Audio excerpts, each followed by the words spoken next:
जब कृत्रिम आहार और घमंड में चूर बहू की दोनों किडनियां खराब हो गईं और उसके पेशाब से भयंकर सड़ांत आने लगी, तब गांव की अनपढ़ सास की एक मामूली सी सब्जी ने ऐसा चमत्कार किया कि बड़े बड़े डॉक्टर भी हैरान रह गए। गंगा के पावन तट पर बसे एक बहुत ही शांत और संस्कारी गांव में अन्नपूर्णा देवी नाम की एक अत्यंत सरल और सादगी पसंद महिला रहा करती थीं। अन्नपूर्णा देवी का पूरा जीवन खेतों की मिट्टी, गाय की सेवा और अपने परिवार के पालन पोषण में बीता था। उनके पति के देहांत के बाद उन्होंने कड़ा संघर्ष करके अपने इकलौते पुत्र प्रकाश को शहर भेजकर उच्च शिक्षा दिलाई थी। प्रकाश अब एक बहुत बड़े महानगर में एक ऊंचे पद पर कार्यरत था। प्रकाश का विवाह मृणालिनी नाम की एक अत्यंत आधुनिक और महत्वाकांक्षी स्त्री से हुआ था। मृणालिनी को अपनी सुंदरता, अपने रहन सहन और अपनी आधुनिक जीवन शैली पर बहुत बड़ा घमंड था। जब अन्नपूर्णा देवी बुढ़ापे के कारण गांव छोड़कर अपने बेटे और बहू के पास शहर रहने आईं, तो मृणालिनी को अपनी सास का वह देहाती पहनावा और सादा खान पान बिल्कुल भी नहीं भया। मृणालिनी का अपना एक अलग ही संसार था। वह घर का बना शुद्ध और सात्विक भोजन खाने के बजाय बाजार का सड़ा गला जंक फूड, डिब्बा बंद जूस और अपना वजन कम करने के लिए कई तरह की कृत्रिम और तेज रासायनिक गोलियां खाती थीं। अन्नपूर्णा देवी अक्सर उसे समझाती कि बेटा, यह सब शरीर को अंदर से खोखला कर देगा। एक दिन अन्नपूर्णा देवी बाजार से ताजी मूली और उसके हरे पत्ते लेकर आईं। उन्होंने उन पत्तों को काटकर एक अत्यंत स्वादिष्ट और पौष्टिक सब्जी बनाई। जब भोजन की थाली मृणालिनी के सामने आई, तो उसने उस हरी सब्जी को देखते ही नाक भौं सिकोड़ ली। मृणालिनी ने थाली को जोर से खिसकाते हुए अत्यंत कड़वे स्वर में कहा, माँ जी, यह क्या घास फूस और गरीबों वाली सब्जी बना दी आपने। पूरे घर में इस मूली के पत्तों की अजीब सी गंध फैल गई है। मैं यह सब सड़ा हुआ खाना नहीं खा सकती। मेरे लिए तो बाहर से पिज्जा आ रहा है। आप अपने यह गांव वाले नुस्खे और यह बदबूदार सब्जियां अपने तक ही सीमित रखिए। मुझे इन सब की कोई आवश्यकता नहीं है। प्रकाश ने अपनी पत्नी को रोकना चाहा, लेकिन अन्नपूर्णा देवी ने अपने बेटे को शांत रहने का इशारा किया और अपनी बहू के तीखे शब्द चुपचाप सह ली।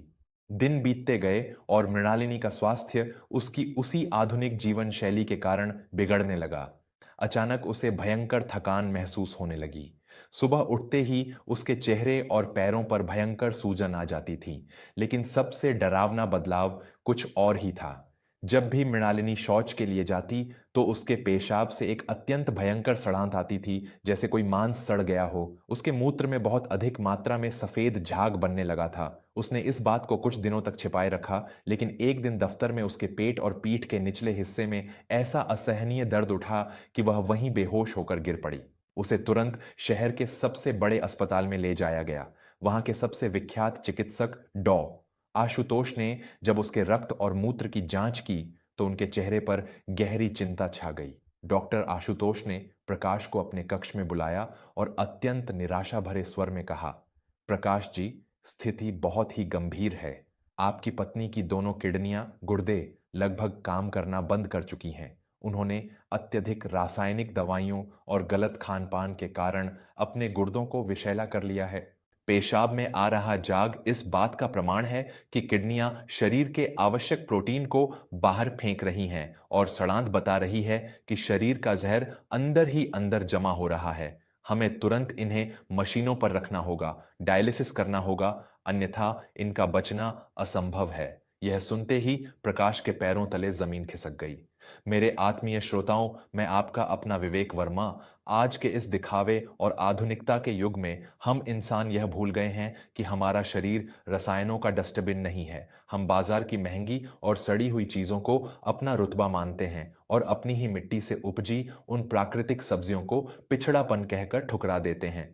जब प्रकृति अपना हिसाब मांगती है, तो इंसान का सारा अहंकार अस्पताल के बिस्तरों पर आंसू बहाता है। क्या आपको भी लगता है कि हमारी दादी नानी का वह सादा खान पान ही सबसे बड़ी औषधि थी? अगर इस कहानी ने आपके हृदय के किसी तार को गहराई से छुआ है और आप मानते हैं कि प्रकृति ही सबसे बड़ी रक्षक है, तो बिना एक क्षण गंवाए अपने इस परिवार वर्मा स्टोरीज को अभी सब्सक्राइब कर लें।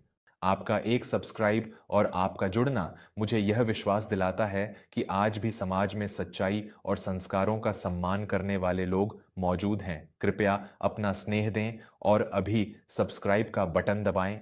चलिए देखते हैं कि मृत्यु के इस अंधकार में मृणालिनी का अहंकार कैसे टूटता है। अस्पताल में 2 दिन बिताने के बाद डॉक्टर ने कहा कि मशीनों द्वारा खून साफ करने की प्रक्रिया में अभी 2 दिन का समय लगेगा, तब तक वे मृणालिनी को घर ले जा सकते हैं। मृणालिनी को घर लाया गया। उसकी हालत अत्यंत दयनीय थी। उसका सुंदर चेहरा पीला और सूजा हुआ था। उसके शरीर से विषैले तत्वों के जमा होने के कारण अब हर समय एक भयंकर दुर्गंध आती थी।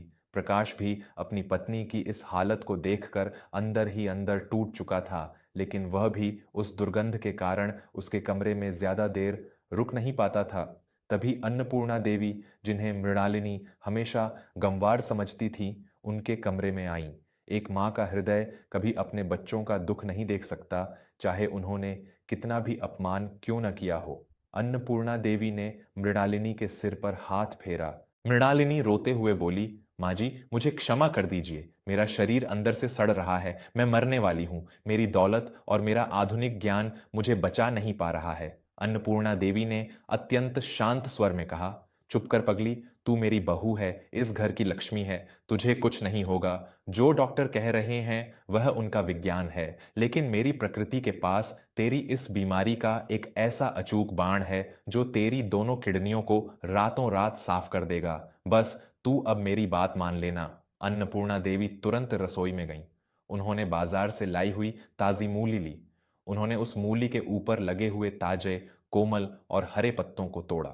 उन पत्तों को अच्छी तरह धोकर सिलबट्टे पर पीसकर उनका एक गिलास गाढ़ा हरा रस निकाला। वे वह रस लेकर मृणालिनी के पास आईं। ले बेटी, इसे पी ले। तूने जिस मूली के पत्तों को बदबूदार और घास फूस कहकर ठुकरा दिया था, आज वही तेरी किडनियों का जहर बाहर निकालेगी। इसे बिना कुछ सोचे पी जा। मृणालिनी ने बिना कोई आनाकानी किए वह कड़वा और हरा रस एक ही सांस में पी लिया। मेरे प्यारे दोस्तों, हमारे आयुर्वेद और दादियों नानियों के खजाने में जो ज्ञान छिपा है वह आज के आधुनिक विज्ञान को भी अचंभे में डाल सकता है। मूली के पत्ते, जिन्हें हम अक्सर कूड़े में फेंक देते हैं, वे वास्तव में हमारी किडनियों, गुर्दों के लिए सबसे बड़ी संजीवनी हैं। इन पत्तों में ऐसे प्राकृतिक तत्व होते हैं जो गुर्दों में जमे हुए भयंकर से भयंकर जहर, यूरिक एसिड और सड़ांत को काट देते हैं। यह पेशाब की नली को पूरी तरह से साफ करके प्रोटीन के रिसाव को रोकता है। आज हम विज्ञापनों के चक्कर में अपनी ही जड़ों को भूल गए हैं। क्या आपने कभी प्रकृति के इस असीम ज्ञान को पहचाना है? अगर अन्नपूर्णा देवी के इस निस्वार्थ प्रेम और आयुर्वेद की इस शक्ति ने आपके भी अंतर्मन को झकझोर दिया है, तो इस वीडियो को बीच में छोड़कर न जाएं। अपने हृदय की सच्चाई के साथ अभी वर्मा स्टोरीज चैनल को सब्सक्राइब कर लें। आपका जुड़ना ही हमारे लिए सबसे बड़ी प्रेरणा है, जो हमें ऐसी ही स्वास्थ्यवर्धक और अहंकार को तोड़ने वाली कहानियां आप तक पहुंचाने का साहस देता है। आइए कहानी के उस अत्यंत भावुक और चमत्कारी मोड़ पर चलते हैं जहां मृणालिनी के गुर्दों का सारा जहर बाहर निकलता है। अन्नपूर्णा देवी ने लगातार 3 दिनों तक सुबह खाली पेट और शाम को मृणालिनी को उस मूली के पत्तों का ताजा रस पिलाया। साथ ही उन्होंने उसे केवल उबली हुई मूली का सेवन कराया, और फिर वह हुआ जिसने मृणालिनी के जीवन को एक नई दिशा दे दी। दूसरे ही दिन मृणालिनी को अत्यंत तीव्र गति से मूत्र त्यागने की इच्छा हुई।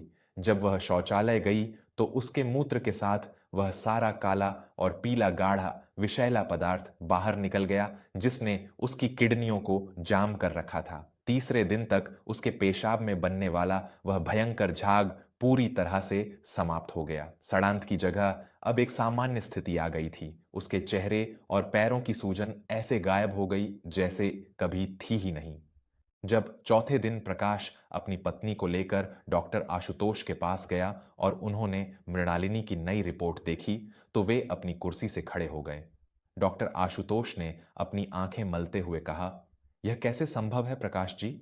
मृणालिनी जी के गुर्दे प्राकृतिक रूप से अपने आप ही विषैले तत्वों को छानने लगे हैं। इनके रक्त में संक्रमण का स्तर बिल्कुल सामान्य हो गया है। अब इन्हें किसी भी मशीन की आवश्यकता नहीं है। आपने घर पर इन्हें कौन सी चमत्कारी औषधि दी है? मृणालिनी की आंखों से आंसुओं की अविरल धारा बह निकली। वह अस्पताल से लौटकर सीधे अपनी सास अन्नपूर्णा देवी के पास आई और धड़ाम से उनके पैरों में गिर पड़ी। मृणालिनी फूट फूट कर रोते हुए बोली, मुझे क्षमा कर दीजिए माँ जी। मैं अपनी झूठी सुंदरता, अपने अहंकार और बाहरी दिखावे में इतनी अंधी हो गई थी कि मैंने साक्षात जीवनदायिनी प्रकृति का अपमान किया। मुझे लगता था कि मेरा ज्ञान ही सबसे ऊपर है, लेकिन मेरे उन रसायनों ने मुझे मृत्यु के दरवाजे पर ला खड़ा किया। और जिस साधारण सी सब्जी और पत्तों को मैंने सड़ा हुआ कहा था, उसी ने मेरे शरीर की सड़ांध को बाहर निकालकर मुझे नया जन्म दिया है। आज मेरा सारा घमंड आपके इस ज्ञान और आपके प्रेम के आगे टूट गया। अन्नपूर्णा देवी ने मुस्कुराते हुए अपनी बहू को उठाया और सीने से लगा लिया। बेटी, प्रकृति किसी से भेदभाव नहीं करती।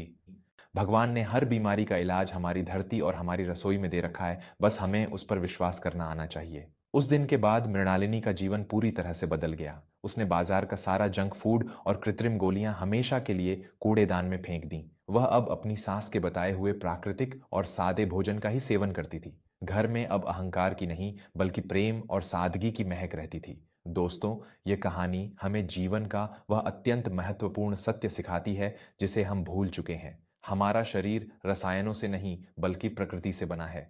मूली के पत्ते केवल एक सब्जी नहीं, बल्कि एक ऐसा प्राकृतिक शोधक है जो आपके शरीर के सबसे भयंकर विष को जड़ से खत्म कर सकते हैं। कभी अपनी दौलत और आधुनिकता पर इतना घमंड न करें कि आप अपनी ही जड़ों और अपने बुजुर्गों के ज्ञान का अपमान कर बैठें। अगर मृणालिनी के इस अहंकार के टूटने, अन्नपूर्णा देवी के इस अमूल्य आयुर्वेदिक ज्ञान और प्रकृति की इस असीम शक्ति ने आपके हृदय को गहराई तक छुआ है और आप चाहते हैं कि हमारे समाज के हर घर में प्रकृति और हमारी सनातन परंपराओं का सच्चा सम्मान वापस लौटे, तो बिना कोई झिझक के अभी वर्मा स्टोरीज चैनल को सब्सक्राइब करना बिल्कुल न भूलें। आपका एक सब्सक्राइब हमें ऐसी ही अनमोल, स्वास्थ्यवर्धक और जीवन बदलने वाली पारिवारिक कहानियां आप तक पहुंचाने का माध्यम बनता है। अपने स्वास्थ्य की रक्षा प्राकृतिक रूप से करें, सादा भोजन करें और जीवन की सच्चाई से जुड़ी ऐसी ही कहानियों के लिए हमेशा सुनते रहें अपना पसंदीदा channel Verma stories. Comment box में पूरे भाव से जय आयुर्वेद या प्रकृति माता की जय अवश्य लिखें। ईश्वर आपके परिवार पर सदा अपनी कृपा बनाए रखें और आपको हमेशा स्वस्थ रखें। आप सभी का हृदय से बहुत बहुत धन्यवाद।